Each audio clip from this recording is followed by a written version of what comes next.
We spent a week at an all-inclusive camp in the Sequoia National Forest, and here's how it went. We checked in on Sunday to YMCA's Camp Sequoia Lake. This camp is located about 45 miles east of Fresno. Once we were all checked in, we were directed to our cabin. There are different types of accommodations that you can book at this camp, and each accommodation that you book will still come with all of the all-inclusive benefits. Throughout the camp, there were families in tent camping, apartments, and cabins. We were in a divided cabin, which slept 8 total people, but there was no bathroom directly inside our cabin. We did have to walk a couple of minutes to get to the closest bathroom. Inside our cabin, there was a queen bed and then 3 sets of bunk beds, so we slept 2 adults in the front of the cabin, and the 5 kids that came with us slept in this back portion of our cabin. And we did bring all our own bedding. After we checked in, we also found this YMCA Camp Sequoia Lake binder in our cabin. This binder was really helpful because it had a schedule of all of the camp activities that you could participate in daily. The very first activity that we did at camp was a campfire where we got to meet a bunch of the YMCA staff and our fellow campers. After the campfire, we went to bed and woke up the next morning for breakfast, which was pajama themed. But to keep this video moving forward quickly, instead of giving you a day-by-day itinerary, I'm just going to tell you all our favorite things that we did at camp throughout the whole week. My personal favorite part of camp was honestly that I did not have to cook for the whole week because every meal was included.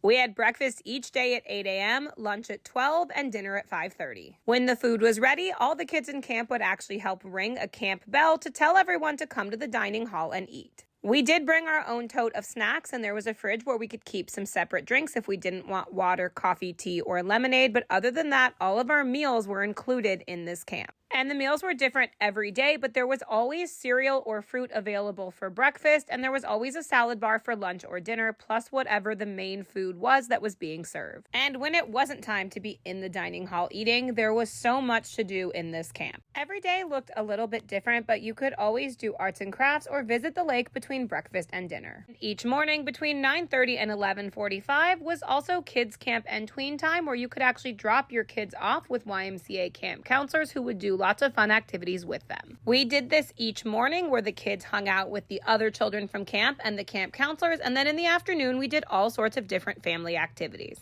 A lot of the activities that we did at camp were out on our own, like taking boats out into the lake or doing crafts in the craft cabin. We also played lots of games like ping pong, horseshoes, and cornhole. And throughout the day, there were also activities that were led by YMCA staff. Each day the activities were different, but some of the things that we did were using a slip and slide, trying to sink a canoe, or trying out archery, rock wall climbing, and a high ropes course. And these are only some of the activities that we did throughout our week at camp. If you're looking for a place to take your kids in summer where they will not ask for screen time and will be outside enjoying the world, this is the perfect place to go.